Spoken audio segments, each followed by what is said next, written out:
আসসালামু আলাইকুম। আমন্ত্রণ জানাচ্ছি আমার দেশ আজকের বিশ্বে। সঙ্গে আছে আমি হুমায়রা নাওচিন। শুরুতেই জানাবো সংবাদ শিরোনাম।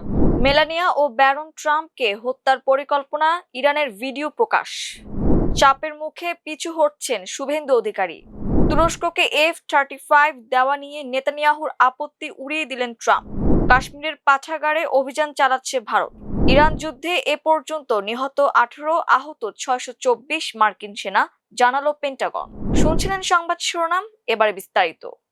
যুক্তরাষ্ট্রের প্রেসিডেন্ট ডোনাল্ড ট্রাম্পের স্ত্রী মেলানিয়া ট্রাম্পকে হত্যা করার পরিকল্পনা নিয়েছে ইরান। আজ মঙ্গলবার এ সংক্রান্ত একটি ভিডিও চিত্র পোস্ট করা হয়েছে। How to kill Melania Trump নামের এই ভিডিও চিত্রটি প্রকাশ করেছে ইরানের আধা সরকারি সংবাদ মাধ্যম তাসনিম নিউজ। 2 মিনিটের সেই ভিডিওতে কিভাবে মেলানিয়াকে লক্ষ্যবস্তু করা যাবে সে বিবরণ দেওয়া হয়েছে ফার্সি ভাষায়। ভিডিও চিত্রের শুরুতেই দেখানো হয়েছে নিউ ইয়র্ক সিটির সড়ক ধরে গাড়ির একটি শোভাযাত্রা যাচ্ছে এবং তার আশপাশে কিছু ভবন দেখা যাচ্ছে। ভিডিওর ধারা বিবরণীতে মেলানিয়ার হাল ফ্যাশনের পোশাকের প্রতি দুর্বলতার দিকটি উল্লেখ করে বলা হয়েছে, মার্কিন ফার্স্ট লেডির এই দুর্বলতাই তার প্রাণনাশের কারণ হবে। আরো বলা হয়েছে, মেলানিয়ার যে স্টাইল টিম রয়েছে সে টিমের কাউকে অর্থ দিয়ে হাত করতে হবে। তাকে হাত করার মাধ্যমেই মেলানিয়া কোন ফ্যাশন হাউসে পোশাক কিনতে যাবেন তা সুনির্দিষ্টভাবে জানতে হবে। এটি জানার পর সেই আগে থেকেই সেই ফ্যাশন হাউসে গিয়ে যে পোশাকটি তিনি কিনবেন এবং কেনার সম্ভাবনা সবচেয়ে বেশি, সেই পোশাকে নার্ভ এজেন্ট VX নামের একটি তরল বিষ ছিটিয়ে দিতে হবে। এ সম্পর্কে ভিডিওতে বলা হয়েছে, নার্ভ এজেন্ট VX একটি গন্ধহীন তৈলাক্ত তরল এবং কোনো ব্যক্তি যদি এই তরলের সংস্পর্শে আসে তাহলে পরবর্তী 18 ঘন্টা 30 মিনিটের মধ্যে তার মৃত্যু ঘটে। ভিডিওতে মেলানিয়ার স্টাইল টিমের সদস্যদের সবার নাম, তার নিরাপত্তার জন্য নিয়োজিত গোয়েন্দা বাহিনীর কোড নেম এবং সম্ভাব্য বোমা হামলা থেকে মেলানিয়াকে রক্ষার জন্য গোয়েন্দা বাহিনী কী ধরনের কৌশল ব্যবহার করতে পারে সে সম্পর্কে উল্লেখ আছে।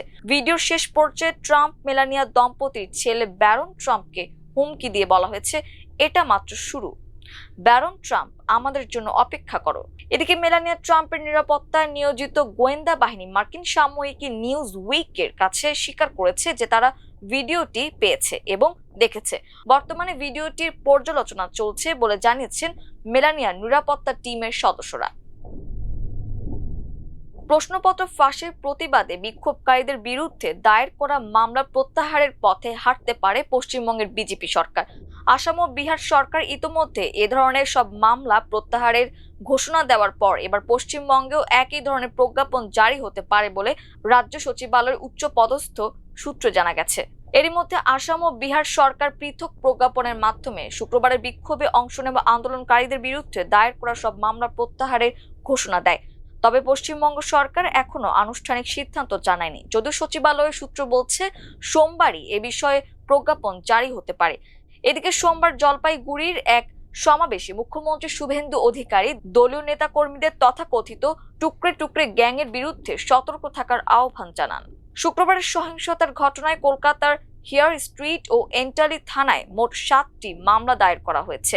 সম্প্রতি বিধানসভায় পাশ হওয়া West Bengal public safety and control of anti social activities act 2026 বা কথিত অ্যান্টি গুন্ডা আইনের আওতায় এসব মামলা করা হয়। কলকাতা পুলিশ জানিয়েছে, বিক্ষোভ চলাকালে ভাঙচুরের অভিযোগে 16 জনকে গ্রেফতার করা হয়েছে। এছাড়া পুলিশ ও গণমাধ্যম কর্মীদের ওপর হামলার ঘটনায় জড়িত থাকার অভিযোগে 70 জনকে শনাক্ত করা হয়েছে। শুক্রবার শিয়ালদহ থেকে মিছিল শেষে হাজারো শিক্ষার্থী ও সাধারণ মানুষ এসপ্ল্যানেডের ডোরিনা ক্রসিং এ জড়ো হলে সেখানে সংঘর্ষের ঘটনা ঘটে। শনিবার বিধানসভায় মুখ্যমন্ত্রী শুভেন্দু অধিকারী বলেন, নতুন অ্যান্টি গুন্ডা আইন প্রথমবারের মতো এই ঘটনায় প্রয়োগ করা হয়েছে। তিনি বলেন, ঘটনার সঙ্গে জড়িত দুষ্কৃতকারীদের এমন কঠোর শাস্তি দেওয়া হবে যাতে তাদের পরবর্তী 3 প্রজন্ম তা মনে রাখে। মার্কিন প্রেসিডেন্ট ডোনাল্ড ট্রাম্প সম্ভাব্য F-35 যুদ্ধ বিমান বিক্রি নিয়ে তুরস্কের বিরুদ্ধে ইসরায়েলের আপত্তিকে গুরুত্ব না দিয়ে বলেছেন, যুক্তরাষ্ট্র কোন দেশকে কি প্রতিরক্ষা সরঞ্জাম বিক্রি করবে তা কোনো বিদেশি নেতা নির্ধারণ করতে পারেন না। এয়ারফোর্স ওয়ানে সাংবাদিকদের সঙ্গে আলাপকালে ট্রাম্প ইসরায়েলের প্রধানমন্ত্রী বেনিয়ামিন নেতানিয়াহুর আপত্তি প্রত্যাখ্যান করেন। তিনি তুরস্ককে যুক্তরাষ্ট্রের অসাধারণ মিত্র হিসেবে উল্লেখ করে বলেন, আঞ্চলিক বিভিন্ন ইস্যুতে বিশেষ করে সিরিয়া প্রসঙ্গে আঙ্কারা ভালো ভূমিকা পালন করেছে। ট্রাম্প বলেন, তুরস্ক হয়তো ইসরায়েল বা নেতানিয়াহুর বড় সমর্থক নয়, তবে যুক্তরাষ্ট্র ও তুরস্কের সম্পর্ক এখনো শক্তিশালী রয়েছে। তিনি ইঙ্গিত দেন যে তুরস্কের কাছে F-35 যুদ্ধবিমান বিক্রির বিষয়টি পুনর্বিবেচনা করা হতে পারে। আঙ্কারায় অনুষ্ঠিত ন্যাটো সম্মেলনের সময় ট্রাম্প জানিয়েছিলেন, তুরস্ককে আবারও F-35 কর্মসূচিতে অন্তর্ভুক্ত করার বিষয়টি তিনি অবশ্যই বিবেচনা করবেন।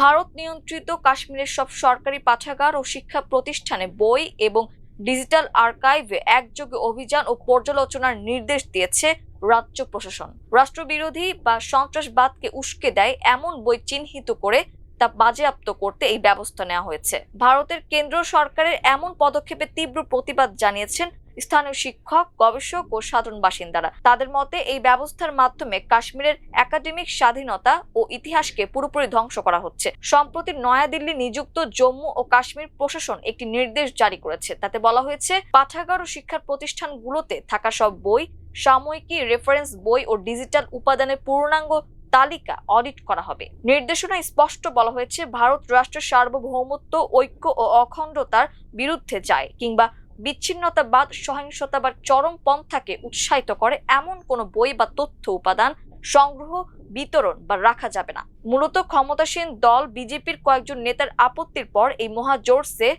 অডিট শুরু হয়। সরকারি অর্থায়নে সমগ্র শিক্ষা প্রকল্পের অধীনে অঞ্চলের প্রায় 250টি স্কুলে সম্প্রতি 2টি বই বিতরণ করা হয়। বই দুটি হলো হিলাল আহমেদ ও সন্তোষ মিনার লেখা personalities and legends of Jammu and Kashmir এবং ডক্টর সুশান্ত গিরির great personalities of Jammu and Kashmir. BJP নেতাদের অভিযোগ, বইগুলোতে ভারত অধিকৃত কাশ্মীর শব্দগুচ্ছ ব্যবহার করা হয়েছে। একে ভারতের সার্বভৌমত্বের প্রতি সরাসরি চ্যালেঞ্জ এবং তরুণদের মগজ ধোলাইয়ের চেষ্টা বলে আখ্যা দেন তারা। এই বিতর্কের জের ধরে অঞ্চলটির প্রশাসনিক প্রধান মনোজ সিনহা স্কুল শিক্ষা বিভাগের 8 কর্মকর্তাকে বরখাস্ত করেছেন। একই সঙ্গে পুরো বিষয় ও লেখকদের বিরুদ্ধে তদন্তের নির্দেশ দিয়েছেন। পাশাপাশি বিতর্কিত বই দুটির প্রকাশনা সংস্থাকে কালো তালিকাভুক্ত করে তাদের প্রকাশিত অন্যান্য বইও বাজার থেকে তুলে নেয়ার নির্দেশ দেওয়া হয়েছে। যুক্তরাষ্ট্র ও ইরানের মধ্যে চলমান যুদ্ধের শুরু থেকে এ পর্যন্ত 18 জন মার্কিন সেনা নিহত হয়েছেন এবং আহত হয়েছেন কমপক্ষে 624 জন। মার্কিন প্রতিরক্ষা মন্ত্রণালয়ের সদর দপ্তর পেন্টাগন নিশ্চিত করেছে এ তথ্য। গত 25 জুলাই এই যুদ্ধের সর্বশেষ হালনাগাদ তথ্য জানিয়ে একটি বিবৃতি দিয়েছে পেন্টাগন। সেখানে উল্লেখ করা হয়েছে এ তথ্য। বিবৃতিতে বলা হয়েছে যে 18 জন নিহত হয়েছেন, তাদের মধ্যে 14 জন প্রাণ হারিয়েছেন অপারেশন এপিক ফিউরি চলার সময়। বাকি 4 জন গত 7 জুলাই থেকে শুরু হওয়া সংঘাতে নিহত হয়েছেন। আর আহত 624 জনের মধ্যে 417 জন অপারেশন এপিক ফিউরি চলার সময় আহত হয়েছেন। বাকি 207 জন আহত হয়েছেন অপারেশন এপিক ফিউরি শেষ হওয়ার পরবর্তী দিনগুলোতে। এই ছিল আমার দেশ আজকের বিশ্বে।